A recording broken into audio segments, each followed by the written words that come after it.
Hello, Internet, and welcome to my live reaction for March Comes In Like a Lion, chapter 163. When we last left our heroes, we had the beginning of Rei versus Tanaka, where Tanaka did a shocking move that put him on the offensive when Rei thought he had him on the defensive.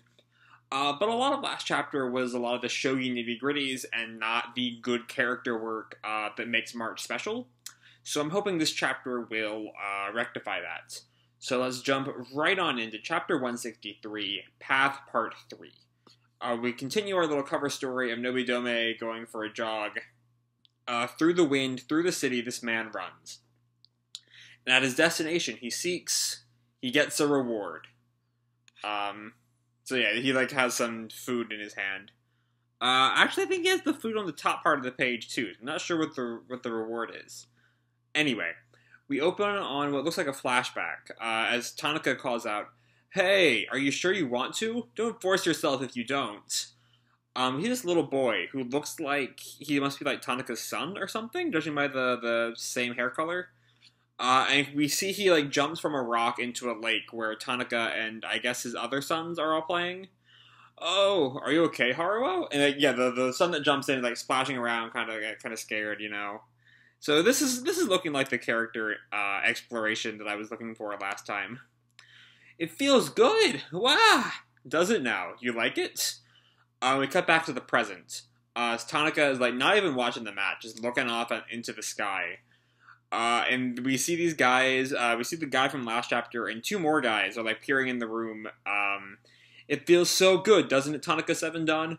Way more satisfying than defending against someone until they're exhausted." "Yes, it looks delightful. This Tanaka-san is even more wondrous than the old one." The other players in the room, "He's watching again? Are there more of them now?" And then they're being shouted out by some old guy. "True, but that 1-1 toe of Kiriyama's was major. He really is quite solid, that kid. He profited by replenishing his kyo. No matter what anyone says, Kiriyama-kyun's strongest point is how solid he is." And then it looks like we're back in Rei's headspace now. Seeing him look out the window so content, it's kind of frustrating. Because giving attention to your opponent's attitude and behavior is a sign that you can't concentrate. It's frustrating.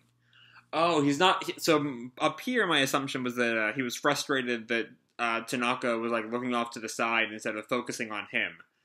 But instead, it's the fact that Rei is focusing on Tanaka and not on the game. Alright. I did some research on Tanaka 7 Dan. I looked up everything from his game records from a few years ago up to the present day. He's got a kind of solid, composed style that can be compared to Sendagaya Heavy Machinery, though he hasn't had much luck when it comes to title matches. His easygoing, calm, careful attitude has earned him lots of fans from players and enthusiasts alike. And I found out the reason why he's kicked it into high gear these past few years. And we cut to, I think that's the Shogi Club president, if I recall correctly, another old guy behind him. I figure it's got to be because his kids are finally independent, so things have calmed down for him. So it looks like they're having the exact same thoughts that Rei's having. Yes, especially for him. Tanaka's two sons were, sorry, accidentally turned the page. Tanaka-san's two sons were pretty sickly kids. That must have really eaten up his time. Yes, no doubt. Tanaka-san's wife is an editor, so she was quite busy as well. And with two sons with weak bodies on top of that. When they were young, the two of them would alternate being in and out of the hospital. Ooh. Alright, that's not very fun. So husband and wife had to run themselves ragged, switching between who took care of the two of them. And we see Tanaka staying at home with the two sick kids. Or at least one of them is definitely sick. Haruo, I think, is the one with lighter hair. Seems kind of asleep. But the top one is definitely sick. "Are you okay, Haru-kun? Want some water? Have to go to the bathroom?" And then we see... I'm guessing this is his wife coming home. Backroom working until morning. "Okay, I'm heading off. Good luck in your match." It's pretty... And we have this image of Tanaka, on a bike with both sons. It's pretty impressive the two of them made it through all that, being so young at the time. They really had each other's backs. But you can't help but think about the karma of a shogi player. If Tanaka 7 Dan had been able to lead a life that plunged full speed ahead into shogi, I wonder what kind of game he would play. I imagine it's a game that's not too different from this one, right? Because the whole thing is that he's playing differently because he's able to focus more that his kids are healthy and in college, right? Or older, I think. Yes, indeed. The Tokuchan, that would also be a different shogi. We have this image of Tanaka like comforting his crying wife. I can't quit my job. It's my dream to put together a book. I know. I've watched you work at it all this time. We'll both do our best, Atsuko-san. Everyone's telling me I should quit my job and support my husband. We don't need to listen to those people who just butt into other people's lives and take no responsibility. So I'm guessing this is when his wife first found out she was pregnant, and they were telling her to, like, quit her job and not be an editor, or I don't know if she was an editor at the time yet, but eventually becoming an editor.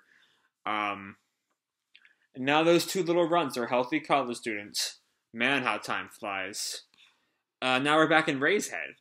It wasn't until I started researching him that I learned about Tanaka Sevenda and sickly kids and all the hardships he went through in raising them. And about how now that the two sons are off on their own, he started back at square one. He's getting down to work, starting with building up stamina. And I also realized that I've been thinking of myself all this time.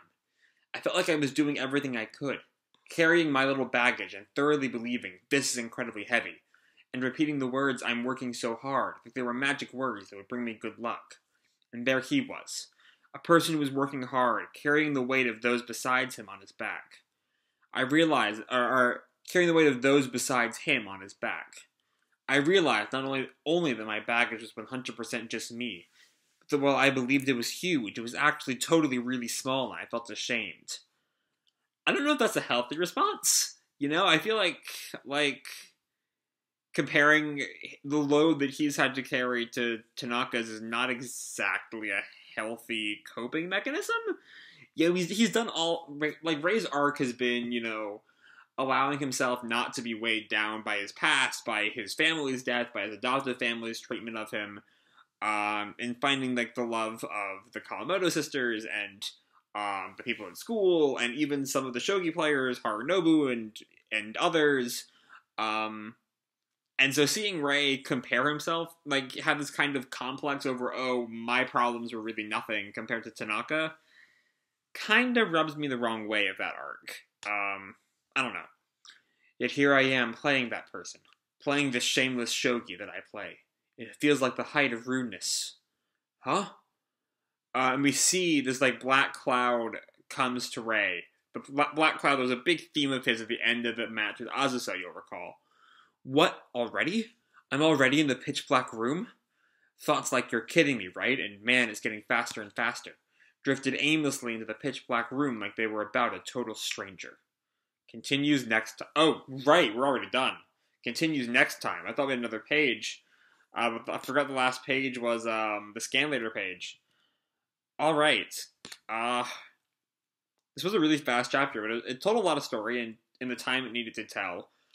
Honestly, the thing I always think about while I read these chapters, or one of the many things I think about, is comparing it to Butler. Because Black Butler, I've been complaining for years and years now, those chapters don't go anywhere, They are like 15 pages or so, and nothing, and like a single plot point might slightly get developed per chapter. And compare that to March, which is working with 8 pages of story. Because we have 10 pages here on Manga Dex, we have the cover page, the scan later page, so it's just 8 pages in the middle that are the actual plot.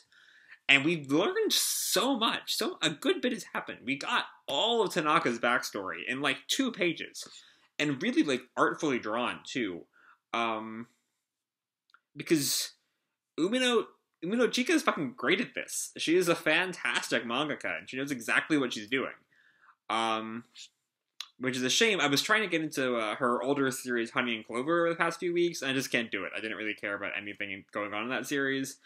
But like this series is, but March is so good. Both in its content, of course, but also in how economically it uses its page count.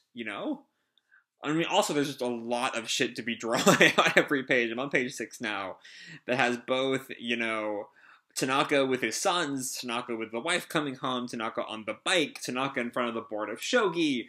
A lot of really incredibly detailed images, but also, like, there's a lot going on this page. Like, story-wise, too.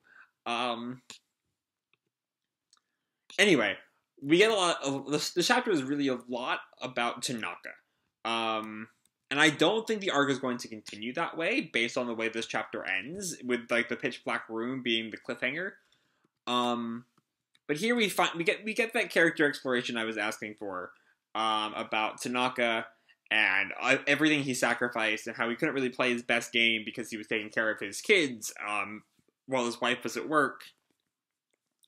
But now that his kids are healthy and out of the house, he's finally, able to come into his own, and I guess he's something like anti-empty nest syndrome, I guess. Which admittedly is a life experience I am in no position to relate to, given that I am a college student and not the parent of a college student. But yeah, that's kind of Tanaka's story. He was able to do things easier when he was not, having to take care of his kids anymore. And then we see that this arc is also continuing, the thread that brought up, last arc, and that is, of course, the pitch black room that ends the chapter, of Rei not being able to use his established strategies anymore.